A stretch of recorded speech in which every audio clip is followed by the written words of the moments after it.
right, hello everyone and welcome to OpenHour. I'm really excited for this month's topic. It's on the regional barn raising in Verde. Public Lab and a bunch of people in Verde are hosting this annual regional event in just north of LA this coming weekend.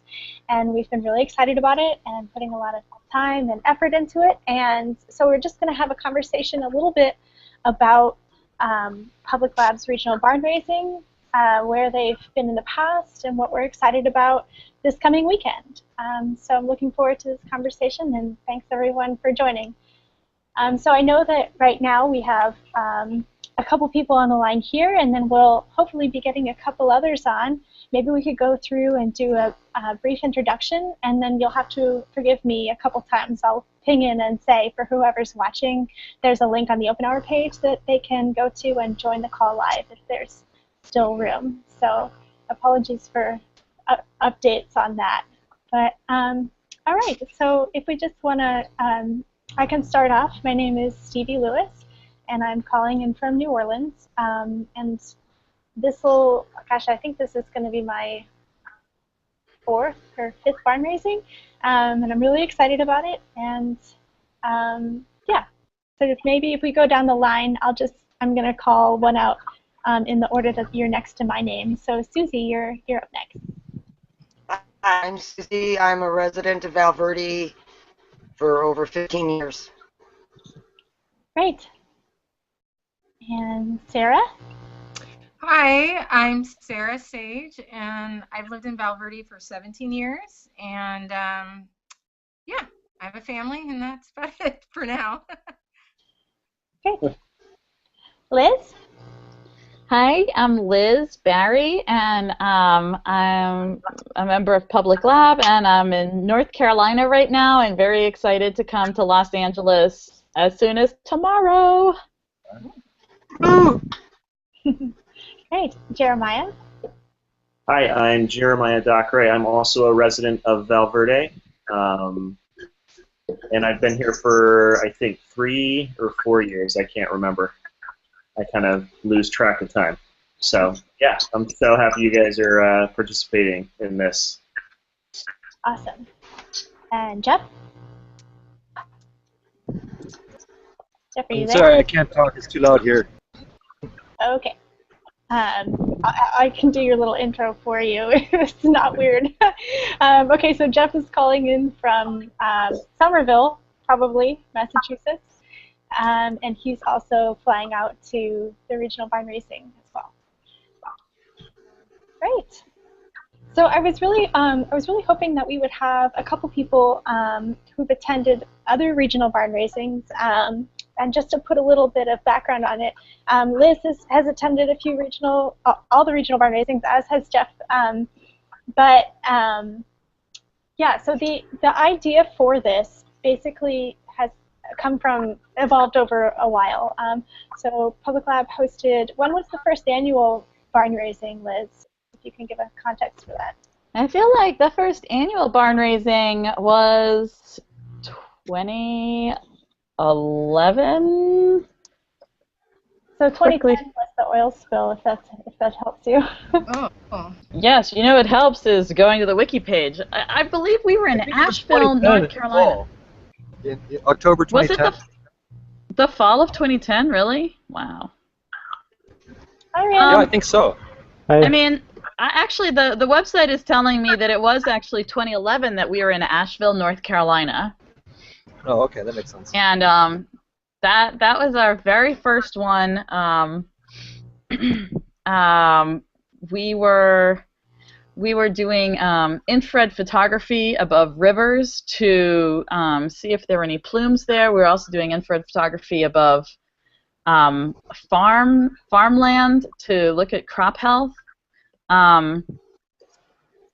That was the only annual barn raising that didn't happen in Louisiana, because from that point forward, we partnered with this research center called LUMCON, which stands for Louisiana University's Marine Research Consortium, and we've been out at their amazing hurricane-proof facility that hovers over the Mississippi Delta, almost where there's barely any land left. And it's just full of research labs and also research boats. And we have been having our annual barn raising there since 2012. So 2012, 13, 14, 15. Yeah. So for 6 total annual barn raisings. So, and then a couple years ago, I think it was actually at the annual barn raising, the idea came up of, hey, you know, not everyone can travel down to Louisiana. It's really far, it can be expensive.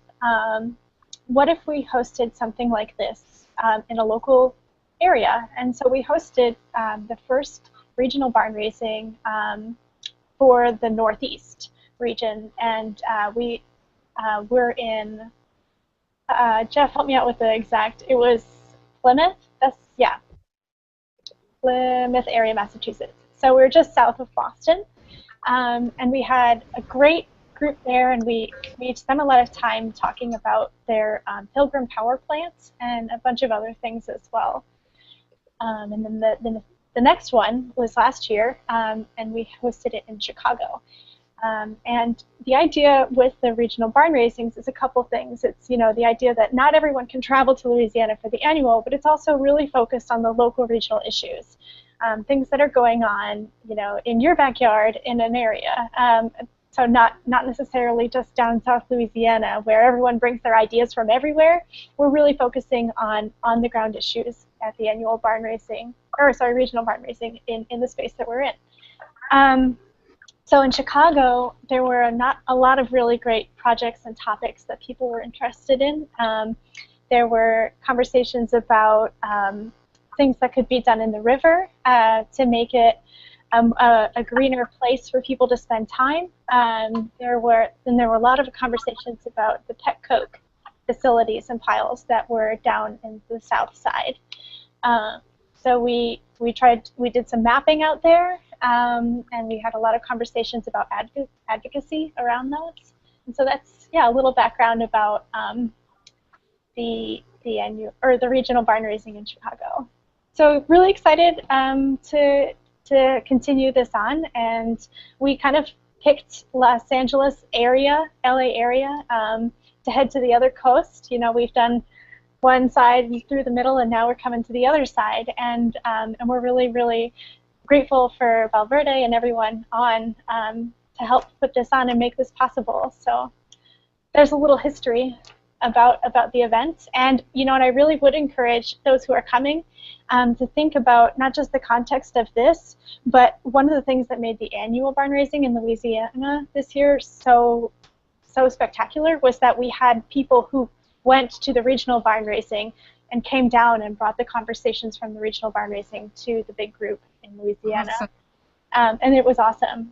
So I would, you know, think about that. It'll be in November down here, and we can do everything we can to try to help, you know, get a couple people who were able to come to the regional barn raising down to Louisiana. Yeah.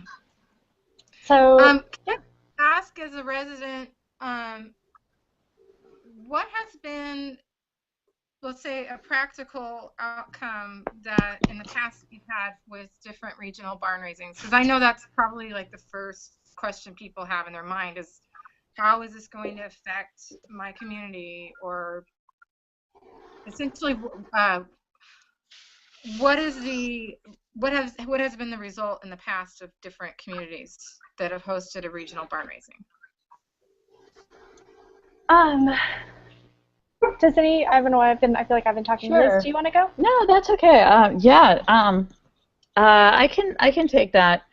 So what it mainly does is it actually, like, we all get to meet each other in person, and why that's important, as far as I can tell, like why it's been significant, is because information starts moving around much faster.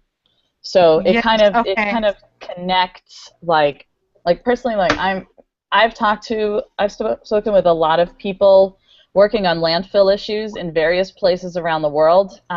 Yes. A lot in Central America. By a lot, I mean I've heard of, I think, maybe 4 different projects have come through Public Lab about illegal waste handling in Central America. And then also talking to, there's a whole group in Spain that actually created a collective to raise awareness about it. They took the name Trash, Basura, and turned it I've into seen like... their stuff. Have you seen Basurama? Yeah, of course. I think I found them through Public Labs network, maybe. And then now this group Basurama, in China who's very concerned about e-waste, a couple of environmental NGOs participating there. Basically, like I say, like the first order of things that happens is that everyone gets to know each other, and we just start passing information back and forth at a higher rate than it's really possible to do on email. Right. And those kind of personal relationships and the ability to text somebody, and also just to feel more comfortable interacting with the big public lab community, because it's kind of like, who are these thousands of people? But like, it becomes more personal, and actually it lets this group that is like many thousands of people feel comfortable that we have some shared values and that we have our own like local knowledge, that it's really worth sharing with other regions dealing with similar or maybe different problems. So it kind of like lays the groundwork for more interaction and information moving around faster. Yeah, that like, I'm a community development person, so I'm always thinking about that. In terms of tangible outcome, maybe someone else wants to talk about like the work we do to frame up and help folks in local areas like frame up local research projects with an eye to exactly like what advocacy pathway could you follow by collecting certain kinds of data. Right. That's essentially what I was asking. I know that Public Lab focuses on actionable and transparent data, and yeah. Maybe. Yeah, I guess I could speak to another couple examples of specific projects. There are conversations that were being had at the first regional barn raising. I remember some sessions on we built a fishing tool that could help help people identify when there was a heat in water, and that was somebody's design that they brought to the regional barn raising and said, hey, let's give this build a shot, and there was a session on that. There was another session I remember one of the public lab organizers, Ann Chen, hosted that was about her scoping out an idea of mapping a pipeline in Canada, and she actually went on to take that project and she had, was it a Fulbright, Liz, or what was, and then she ended up mapping with National Geographic up there as well, and that's this incredible project. And these are like 2 years out from that event. Also, there was a lot of, just in terms of the Pilgrim Power Plant, and I guess, Jeff, if you're not in a space that you can talk, but there's a lot of advocacy-related outcomes that have come from not necessarily the barn racing itself, but out of the groups that were participating and really just sharing out about what those outcomes were and how they were achieved on Public Lab so that so many other people can benefit from them. In Chicago, one of the things that came out of the regional barn raising was the idea that there was this tech group that was working on an alert system for when there was weather events going on, and then the Petco people or community groups were really interested about learning about when they should be on alert for high levels of Petco. This is exactly the problem we have here in town, and you've helped us with that in the past. It's about notification and how fast. Yeah, and I think that we should have a session on that, because it's something that we were actually just talking about this, that other community groups are really talking about how to communicate out about things as they're happening, and what information needs to be shared, what needs to be kept private, things like. So I really think that would be a great session idea. Another outcome from the Chicago one, I guess this was a big one, was the particulate matter monitoring tool. The idea for that was like sort of part of it was conceived there, but we basically were able to draw the connection between a research institution and somebody who was at that institution with the tools that we were needing to test out and verify this technique that was much more low cost. So, and that's just like, that comes from actually just having an in-person conversation with someone and drawing those connections and saying, oh, you right. Well, let's, and then framing out what it looks like to take that project to the next level, kind of thing. Okay. Can I ask Stevie a quick question? We heard from someone just emailed in who was going to join us as a speaker, is in Uber conference. Is there anything I can do from my end Hold on. to connect the phone line? Hello, is there anyone there?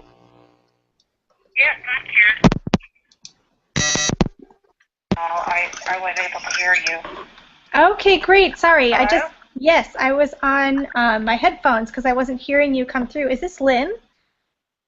Yes, it is. Hi, Lynn. Okay, so you're on a phone. Can everyone hear Lynn? More or less. Yes. Oh, she's on the phone. Great. Okay, so let's see. You know me.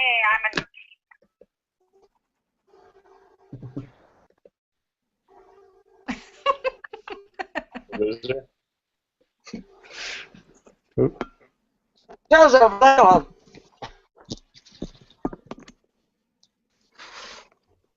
Hi. Yeah, sorry, I had a little technical malfunction. Is everyone there now?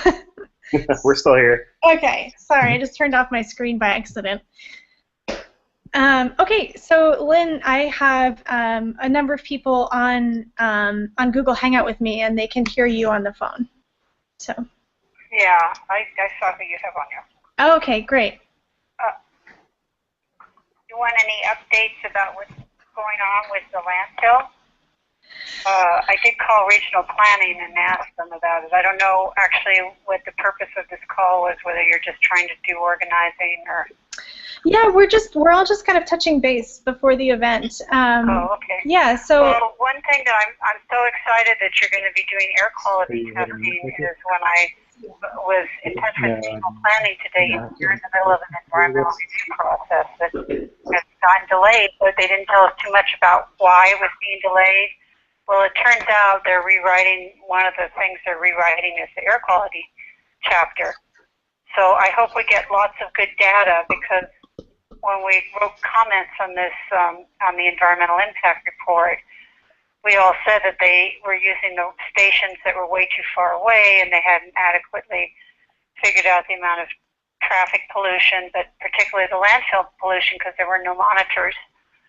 So this will be data, hopefully, that we can submit into that review process, and they are going to start all over again, apparently. Well, I guess just to clarify a little bit,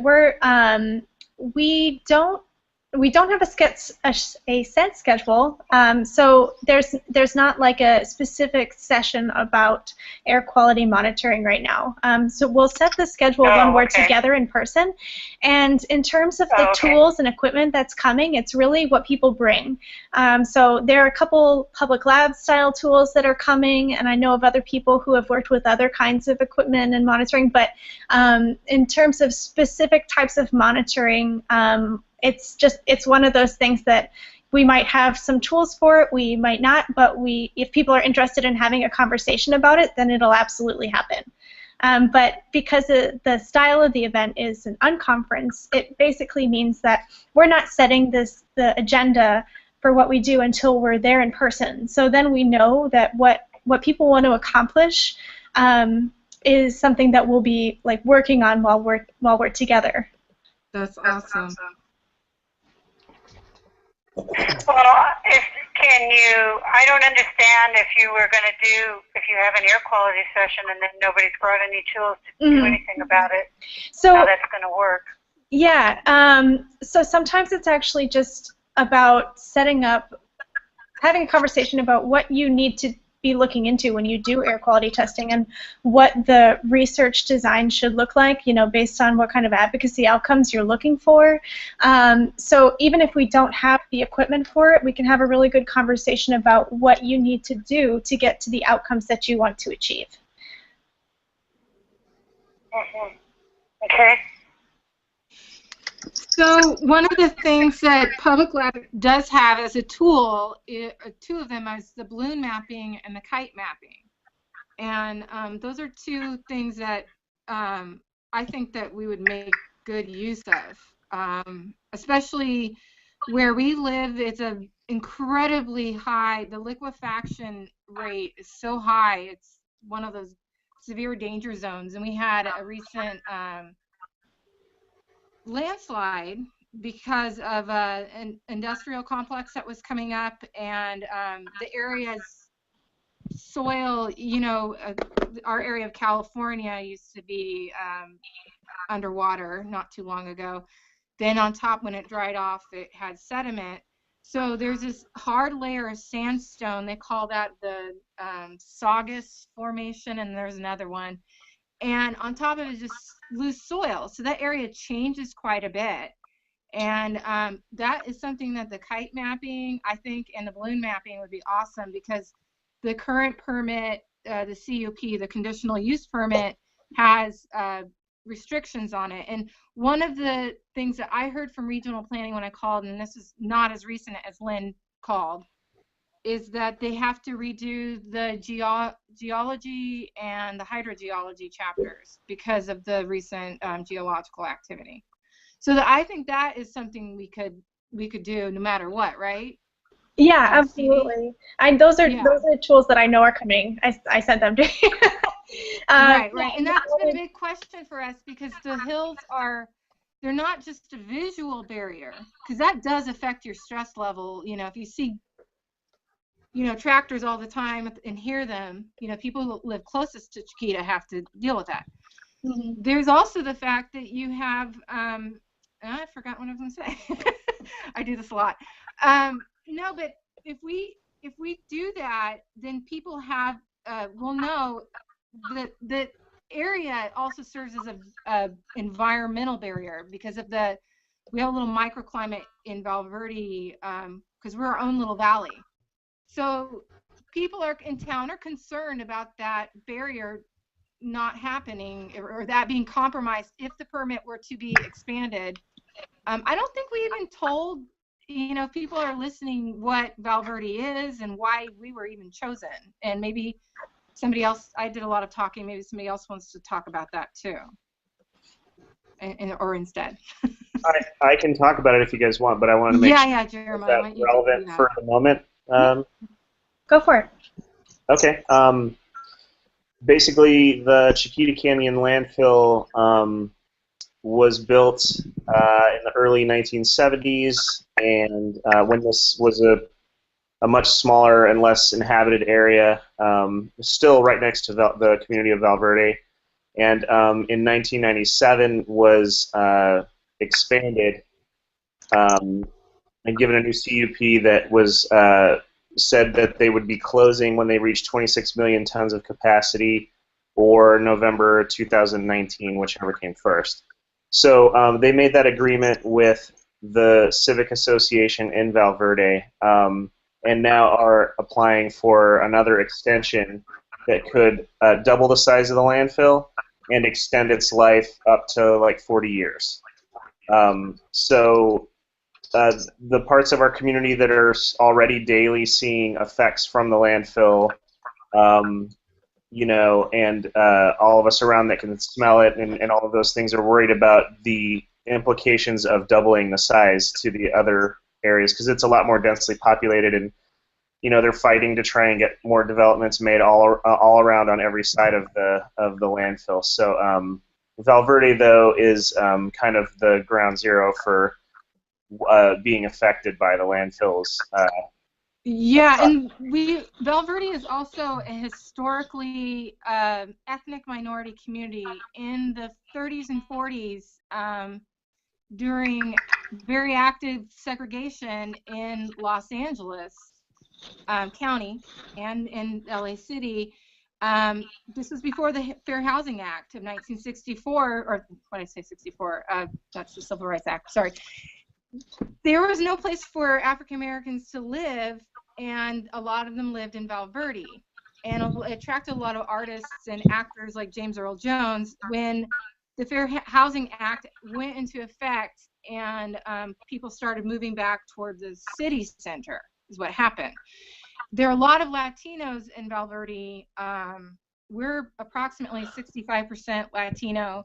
Over half the population in our town of approximately 2,500 people speak Spanish in their home.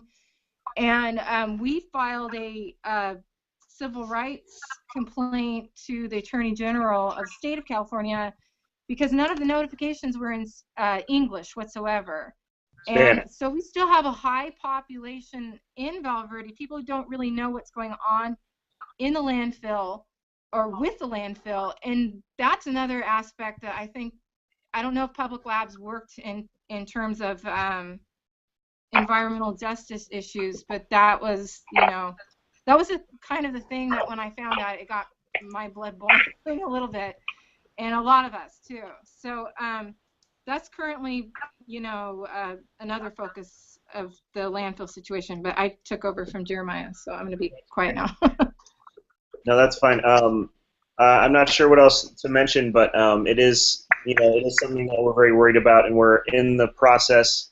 Like Lynn was saying before, they have already issued a draft environmental impact report, which we all kind of banded together and made comments for. A lot of people read it very, as well as we could, and kind of becoming experts as we went along. Great. All these issues, and so they're in the process of possibly, reissuing that and starting the next stage of that, which we're not exactly sure when it's going to be, but we've heard talk that this all was going to be decided by the end of this year, so we're kind of wondering what's going on. So they've been very quiet for several months as far as the planners are concerned. So, yeah, we just don't want to be caught off guard when something like that drops, and we're all kind of just twiddling our thumbs. So it's really great that right.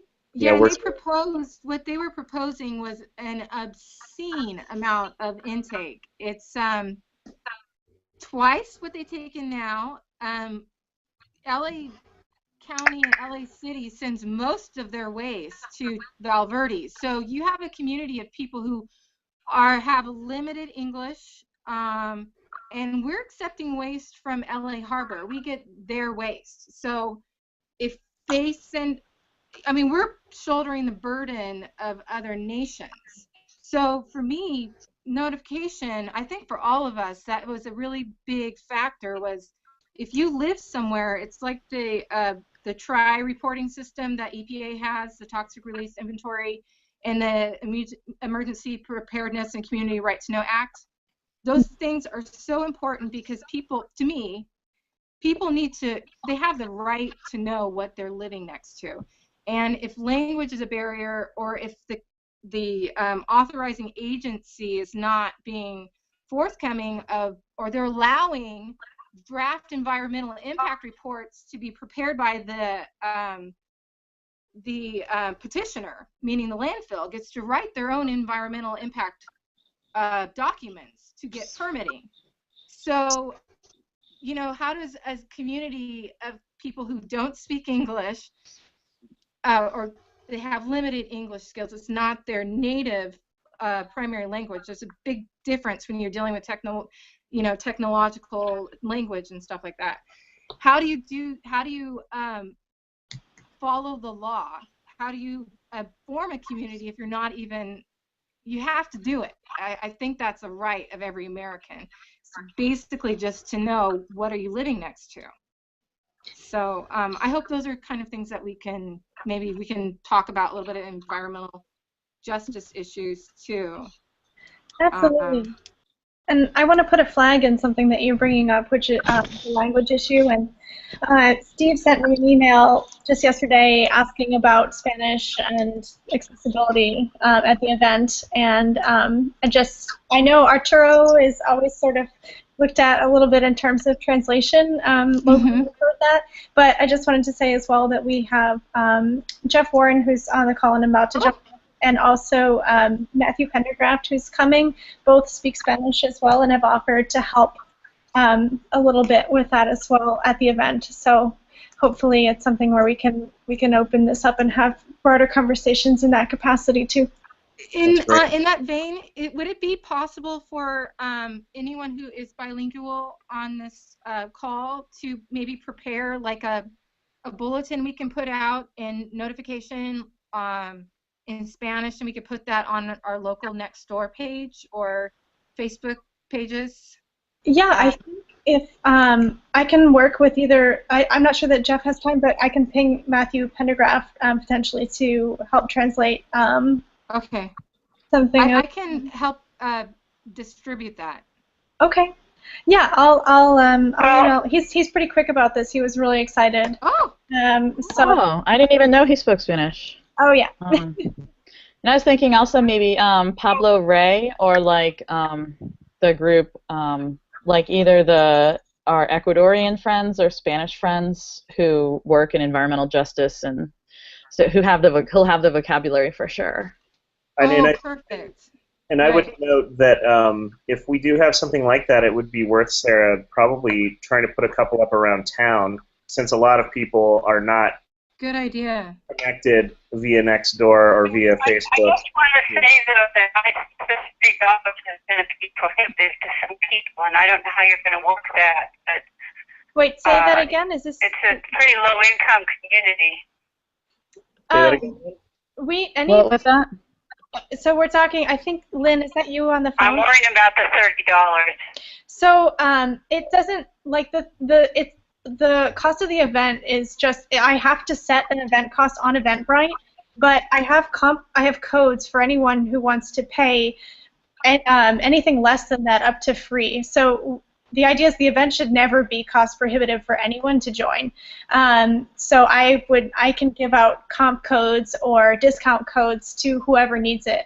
And registration is just important for me so I know how many people we're feeding and if anyone needs housing or a ride. So if anybody just shows up, then you're welcome to come, and there's no real cost associated. It's just that I like to know how many people are coming, and so we can make sure no one goes hungry. But it can be, people can donate more money if they want, or they can come for free. It's really just as what you're comfortable with doing. That's good. Yeah, I think we could make that. Maybe you should just specify event, or not say anything about money on the flyer. Okay, we can work on that. Yeah, and also, if people just come as well, that's it's fine, and I can just assume that we'll need more food.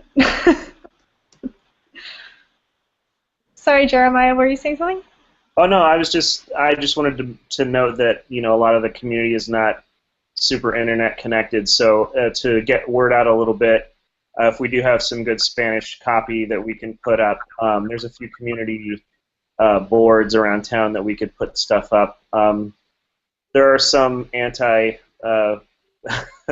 or some pro landfill people that may tear those down at some point. I don't know, but that's the whole thing that we'll just have to be prepared to deal with. So, but there are several community boards. It would be nice if we did have something. I know that they're moving the free bread day to Fridays, so it would be really good to have something before that afternoon. And if anybody is going over there, like I think Arturo goes over there sometimes to just chat people up. And I might be able to swing by over there at some point too, though I don't speak very good Spanish. So. I mean, I can hand out flyers, but don't speak Spanish worth a time since 40 years ago out of high school. So this is what you're witnessing is another communication issue that we have in our town. Activism. How do we get Latinos involved? How do we get them informed? I mean, they're more than half of our community, and it's like Jeremiah said, a a lot of people in town don't use the internet. It's almost all word of mouth. So yeah. All right. Liz, can I ping you to help me get something together to send over to Pablo or Matthew? Yeah, let's do it. Yeah, I'm thinking Pablo cool. or maybe Mateo in Cuenca. They're very great translators. Oh, excellent. Great. Thank you. Thank you. Yeah, That's we're awesome. working on a short time frame on this. I wish we had Yeah, right. heard about this earlier, but even just to get something together, if we got it together tomorrow, we could maybe get it translated. Yeah, actually, let me reach out to Mateo Niera on Twitter right now, and Come jump on. yeah. Great, thank you, Liz. So all right, problem solving. I love it. Yeah, I guess, in terms of what people are looking to do, hoping to do, or expecting to do, if anybody's interested in throwing out ideas, we can use them as a little bit of a springboard when we get together and talk about what we're doing in person. So I know mapping is of interest, and I know air quality monitoring is something of interest, but are there other ideas or projects that people are thinking about, or conversations that you just want to have with other people and think about? Well, we have quite a bit of people who have cancer near the landfill, and particularly colon cancer.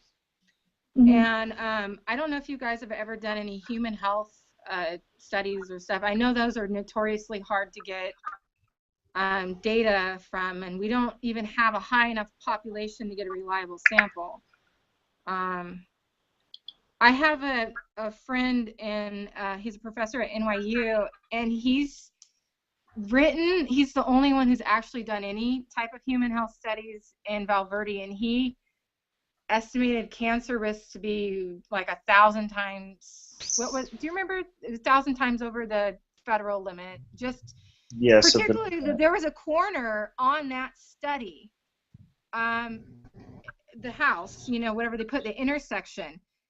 The homeowner who lives there now has cancer, and he's 20-something years old. They smell the landfill all the time, and let's see, he has thyroid cancer. He has a certain type of variant that is only exposed. You get it from radiation, and there's been a lot of concern in the community because a lot of I don't know if you know this about California, but we have this issue, and it is an environmental justice issue. 75% so they get a permit to accept waste. Their current permit is 23 million tons. On top of that, the state of California allows, in fact, they encourage 75% of that waste to be diverted, and that word is right. They call it beneficial reuse, and it just gets buried under or on top of the day's trash.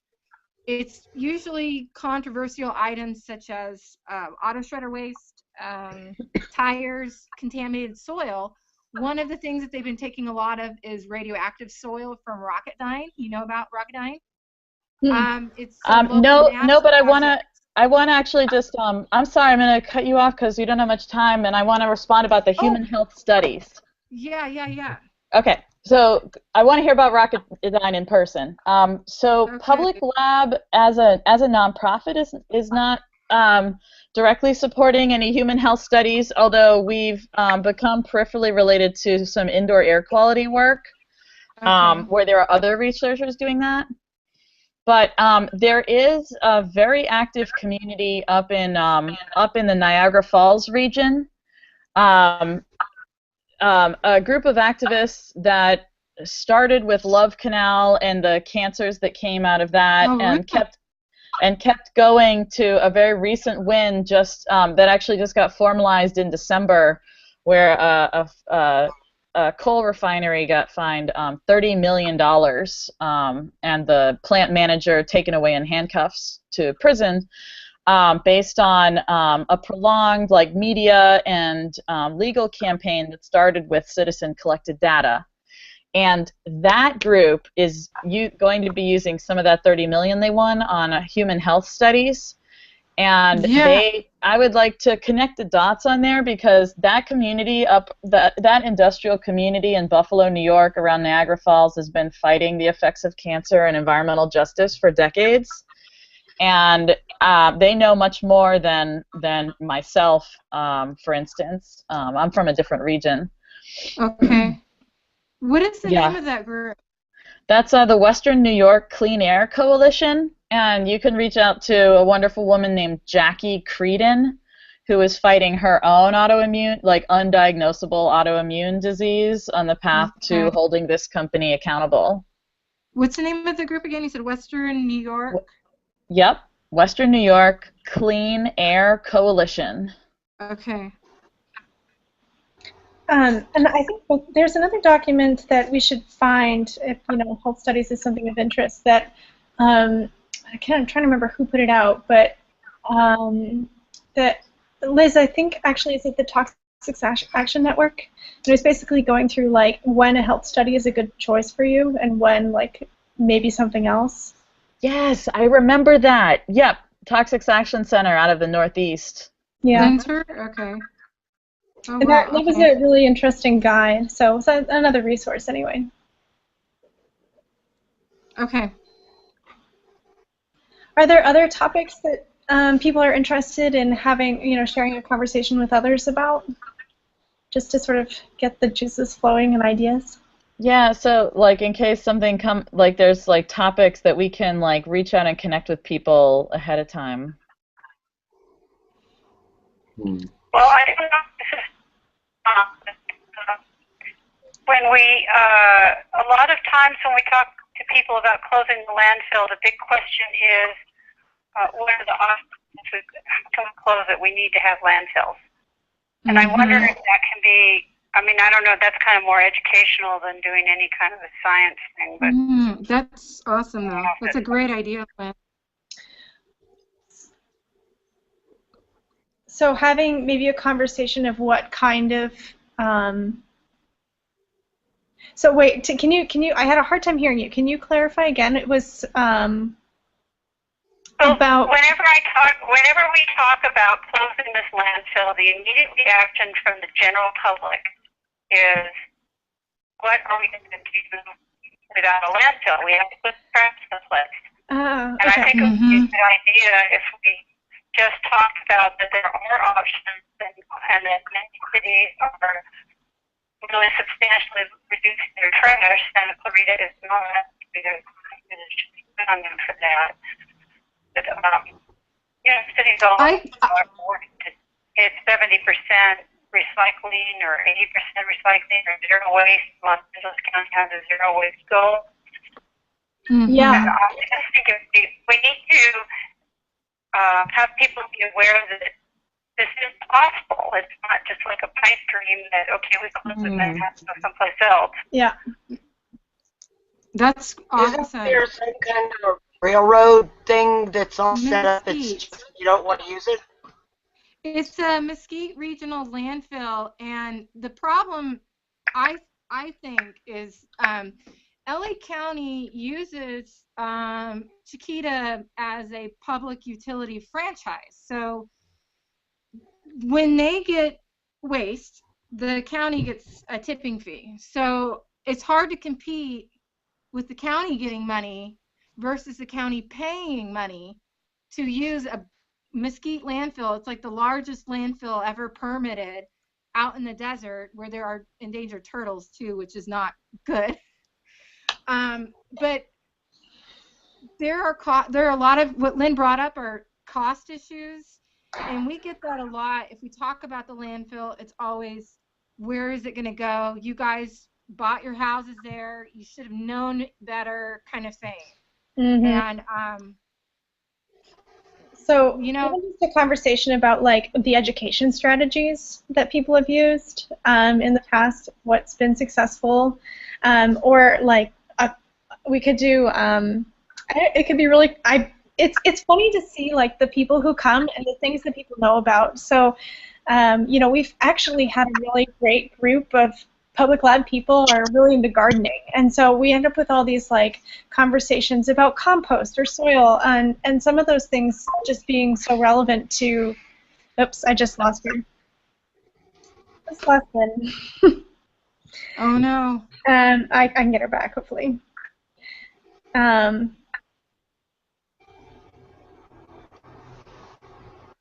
But yeah, just like an idea of having the conversation about, well, what would the education strategy look like, or what are other things that we can do with waste? How do we learn about doing those at home? How do we do them with other people?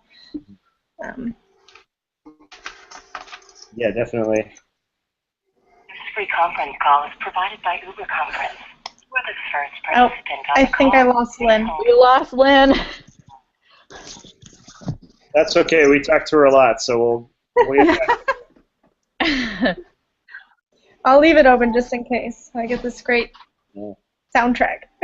Is there I have a quick question. So in past projects that you've done with landfills and stuff, maybe it would be beneficial if, because sometimes we're only working within the knowledge that we have, which can be very limited. So maybe saying, okay, well in the past we've done this and this and that might trigger some ideas on like, oh yeah, well we should totally do something like this, because you know sometimes we're catching up with all of this science and stuff, just being kind of lay people, most of us. And kind of understanding what kinds of things can be done or have been successful in the past might be worth just visiting like a bullet-pointed like list if you have something like that. As far as discussion topics or project ideas for the weekend. Mm-hmm.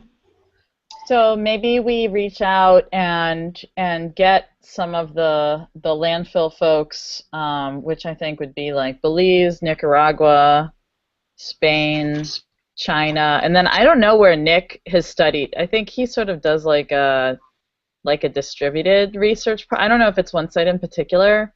Maybe we could ask them. Fresh Kills one? His Fresh Kills project? Oh, I forgot. Okay, that was the most literal one. Yeah, that one was definitely about like the plant community growing back on top of it. So they were definitely out of the danger zone. We have another one down here I've been connected with a bit, a woman named Gloriana, and she kind of inspired one of the conversations. So actually what I would suggest maybe a little bit is if you want to get those juices flowing, there's an open hour on landfills. And if you go to the publiclab.org/openhour page, a lot of the people who have been involved with those projects are on that call and have talked a little bit about things that have worked, things that haven't, and questions that they've had. So if you go on the Open Hour page and you scroll down to the one on landfills, you can watch it. Okay, good. That's good. Thank you. Yeah, pre-recorded. Mm-hmm. Good thing.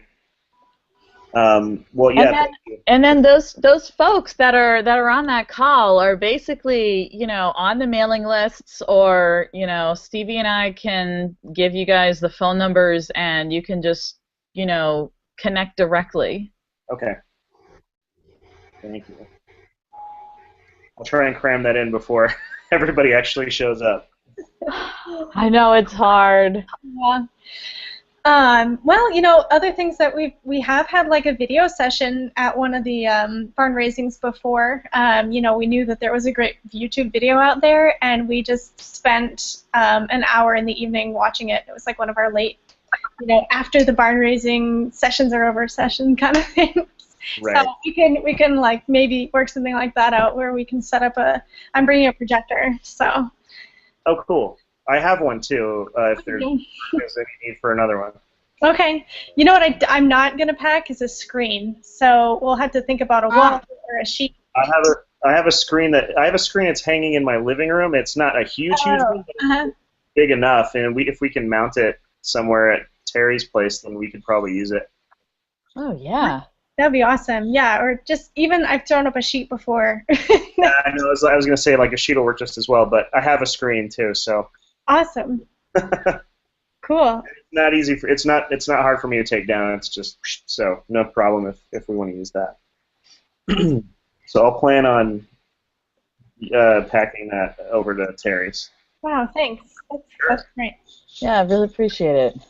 No problem.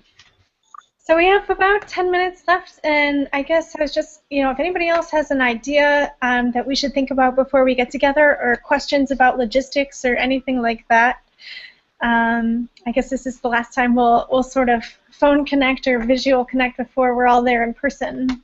Mm-hmm. I have a very minor question, but apparently I'm going to be, there's some very generous person in the Valverde area that has offered maybe a couch or some living room floor, I'm not sure, for me to stay at. And do I need to bring anything, like sheets or anything like that if I'm on homestay? Yeah, you're actually going to stay with Terry. So, and she has there's a bed there, and I think so. If you just want to bring your shower supplies. Can we quickly, if Terry's watching, say thank you? Right. Because yes. Thank you, Terry. We're such a small town, and there, like, even the park, the county park was, booked up, and that was like the only room in Valverde that could host that many people. So I want to say thank you to her, because that was so. And she has an Airbnb too. Anyway. Yeah, that's incredible. This is the first time our barn racing is actually going to be hosted in a barn. So, well, you guys are gonna thank her again when you see how awesome her place is. You're gonna. Yeah, she's got a cool setup. Cool. Yeah, so grateful. It's just been amazing. I think this is the smallest town we've been in for an event like this, other than Cocodrie, Louisiana, which is basically to only host events. Well, if you're gonna put your trash somewhere, like all of LA's trash, where are you gonna put it? You're gonna put it in a small town. Yeah. It's the right place to bury it. Yeah. Is the landfill, sorry, I'm going to ask novice questions here, but is your landfill mostly serving LA County, or is it like a national aggregator? We take in, there are two landfills nearby that take in there's Chiquita and there's Sunshine Canyon. They're both north and south of Santa Clarita Valley. So they have basically all the waste, a good majority comes to Chiquita from LA County. LA City, I think 85% of its waste goes to Chiquita now that La Puente Hills is closed. So since Puente closed, I have all that stuff. I've kept track of that. I like looking at data for this particular problem. That's been what I like doing. My husband and I are like looking at data. So all that stuff, that origin of and waste stream stuff, is all available on EPA, and I can show anybody. I'm sure you guys know that too. But community is a little bit different how they report. Regulatory agencies have, so I can help with that. Okay, great. Because regarding Lynn's idea about education, that another way is possible, I was kind of wondering, at what geographic scale would that message be relevant? Okay, so here I use this example a lot because it still blows my mind. Okay, we have the California Science Center. That's where the Endeavor is, and it's like the pride of LA, one of the things in LA to do. They have this really awesome ecosystem exhibit, and at the end it's about LA's waste. Okay. They show this little map, even the floors, whoever did the artwork there is really cool. I like that as an art installation, but they have maps on the walls and just waste, and they show this narrow corridor of where the waste goes from LA City and county. It's all the stuff, all the places it goes to is off this little cutout of map, the close-up. They're still showing Puente Hill. It all goes to Chiquita and to Sunshine Canyon. And if you have a community like Santa Clarita, it's upper class, and just me spouting, okay? You don't want them to find out that they're living north and south of the waste that is being produced in Los Angeles. And like I said, LA Harbor sends all of their waste, so does LAX. So we get Does waste that does comes Disney have? from different nations. I mean, it doesn't. I think what Lynn is saying, something to me is interesting, is there's this trend ever since we've been fighting our personal issue. There's this trend to make mega landfills, and that's happening everywhere. It started in the East Coast actually after Fresh Kills got closed. So that's something I think would be cool, just to look at the waste stream, and maybe, getting together with people that know way more than I do would have a better idea of where we could start with that. But And sorry. no, you go ahead, Jeremiah. Real quickly, I think in mentioning Sunshine Canyon, I know that they're basically they're in a situation that we will be in several years. They're kind of our future, the situation that they're in that immediate vicinity. And I've touched base with some of the activists over there too, so I think I'll reach out to them. They're a great idea of what we're doing, but I think it might be good to maybe try to connect us all locally a little bit too, as far as like what kind of things we might be able to expect or look for, because if they've had problems with that, with certain things in their experience, it might be good for us to know that as well. So, wow, I think that's a good idea. Yeah, and also just in terms of outreach there, we have a couple of people coming from the Central Valley as well who've dealt with some of these things from that side of the world too. So okay, awesome. I mean, something that becomes a little bit meta, and if we don't need to address it, that's fine. But I'm kind of interested in how well networked the environmental justice groups are in Southern California, because there are actually really a lot. yeah. But it also seems like everyone's got their own thing going on. I totally agree. The latter. I don't know. I know literally nothing. I Googled a little bit. That's it.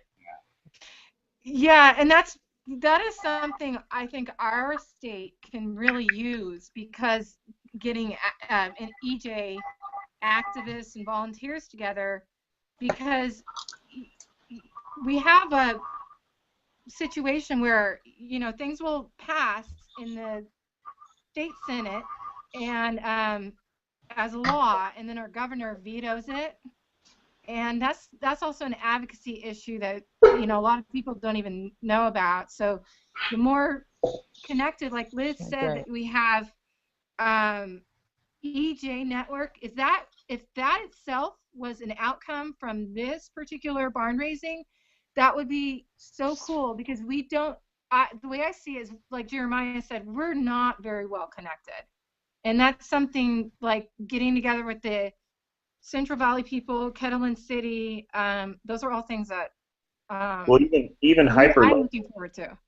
Even hyper locally, I mean, I know Scope has been trying to reach out to a new generation of younger people, that aren't aware of a lot of the issues in this area. And there's a couple people I'm reaching out to about this opportunity as well. Hopefully, we can connect some dots that haven't been connected very well. So I think that's a great idea, Liz. Yeah. Okay, yeah, I wasn't sure if it was. I really am just curious. So I don't know. I wasn't even necessarily. I don't know enough to even suggest that. But it sounds like you guys have been thinking about networking and maximizing what you know amongst each other. And that could be, just our inexperience and our kind of being newly, into this in the last couple of years more heavily because of this issue. So maybe there is a vast network that we just haven't tapped into yet. But hey, if we can do that, if we can connect to that, or whatever else is out there, that's totally worth exploring. We should give a shout out to Green Action in San Francisco and Bradley Angel, because he helped us a lot, and so in that aspect we've worked with Green Action, and that's been really good. And they primarily work with Kettleman City, so yeah. Yeah, reach out to Brad. That's a good idea. Bradley, yeah, I'm writing that down. Great. Well, we're just about at an hour, and I don't want to hold anyone hostage to open hour. I can leave the line open. We can carry on the conversation, but I want to say thanks to everyone who came, and yeah, and those, we had a couple people watching, so I'm really looking forward to this weekend, and yeah. Great. I'm really excited to get close and hear about all the work you guys have been doing, and you guys have really so much knowledge, and I didn't mean to, sorry if I interrupted on this call, it was so short, but I can't wait to hear in long form. We'll probably attack you with the knowledge that we've learned over the last 4 or so years. So. Yeah. I mean, I'm still wrapping my head around some of the other issues in our valley, because there are so many other issues from the past and potential issues that are coming up that all give a real context to what's going on in our valley. I mean, we have, contaminated water wells in the city of Santa Clarita. Mm-hmm. We have the Honor Rancho natural gas storage facility. It's a lot like the Porter Ranch facility that we had a huge leak, earlier this year. There's one it's like 3 miles away from where the landfill is. And, there's a lot of things that some people wouldn't know, and me being kind of new to the area in the last few years, it's like really getting the context and building that, narrative of like what's been going on here for so long is really fascinating, and something I'm still wrapping my head around, honestly. And it's been really hard for us to get press on this too. So, when they expanded in 1997, LA Times covered it really closely, and we can't get anyone, not even environmental reporters from LA Times, to call us back. It's almost like there's just I don't know. I mean, you're talking about a massive expansion. You have twice the amount. What is that? 12,000 tons per day, and then add another 75% on top of that, potentially. That's a huge environmental project, and we can't even get the LA Times report. We've had one story on the Daily News when we filed the Section 11135, the environmental justice complaint, and other than that, it's been local coverage. So. And very landfill slanted coverage as well. Yeah, that's something we've heard from a lot of other groups, and we should talk about that at the Barnraising, maybe as like a section of, what do you actually do to get media attention? How do you have that conversation? Who do you reach out to? And that's been something that we've heard from other groups as well, and there's a couple resources on Public Lab about it. Okay. Yeah, I think that in our community specifically, it's been a very interesting, looking back at the articles that were written at the time, our community was very fired up and very angry.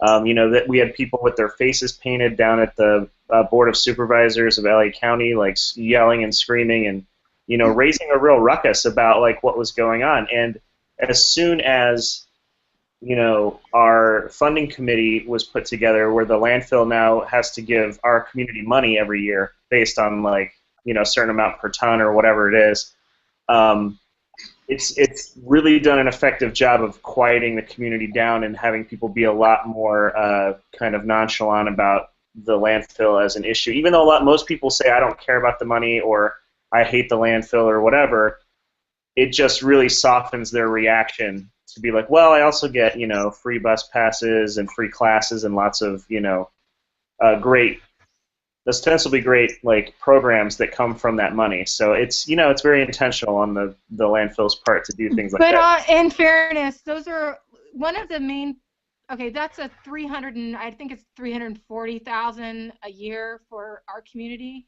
Yeah. But a majority of that money is, it's for the YAL program. It's an at-risk youth program. And based on our demographics, we should be getting that free from the county. And that's just me talking. That's just my opinion. That should be a service that right.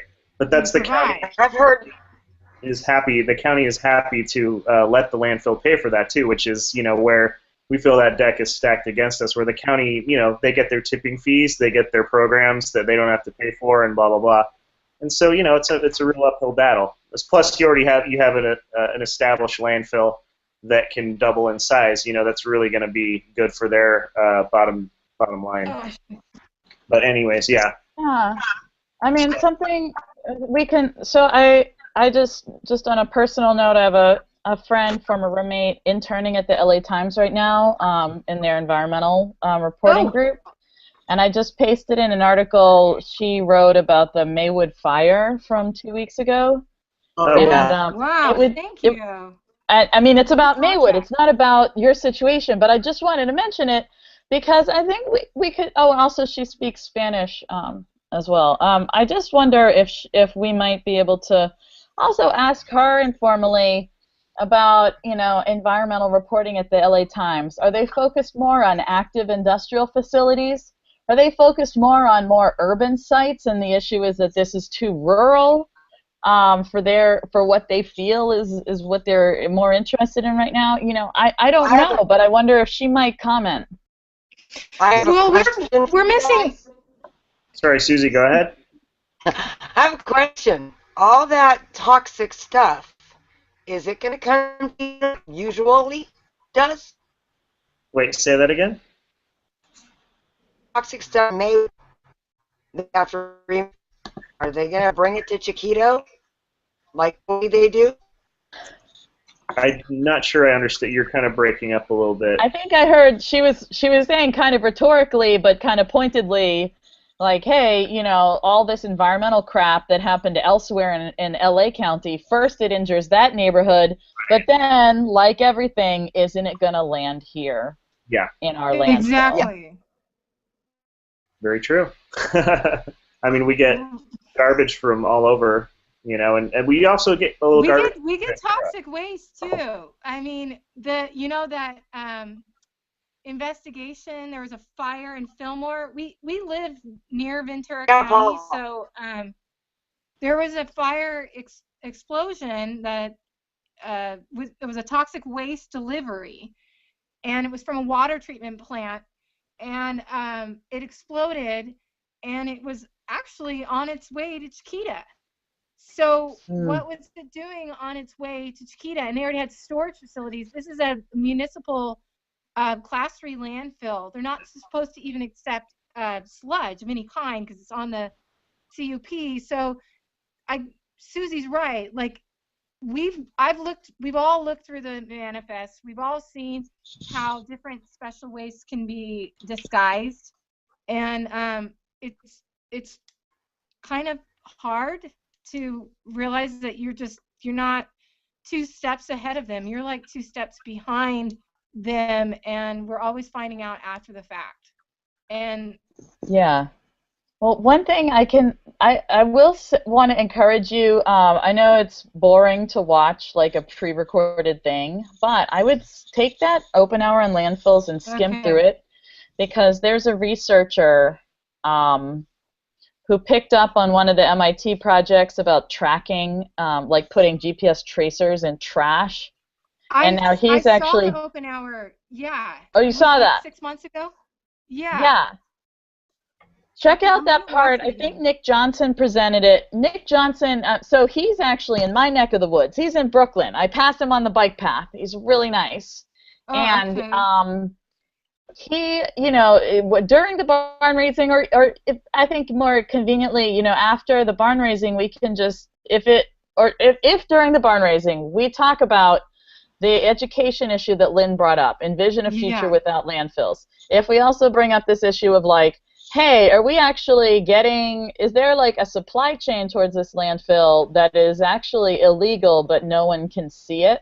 Like, do we actually need to see like the sources coming into this landfill more clearly than if you wanted to talk on, more on the geeky side, if like a trash tracking experiment might be part of a campaign that would be useful to you guys. We can kind of awesome. Go that way. I know exactly what you're talking about. I forgot all about it, so I'm gonna go and watch that again. Cool. Yeah, I'll try and check that out too. Me too. Okay, great. Well, I gotta go. I gotta get on the phone with my brother 10 minutes ago. Oh, no. Well, But tell it's him appreciate really it. great to meet you guys. Thank you very much. Thanks, Liz. We'll see you guys soon. Everyone. Bye. Bye. How does this work? Bye. Thank you. Thank you. How do I hang out? Oh, do I push the little red phone? Yeah.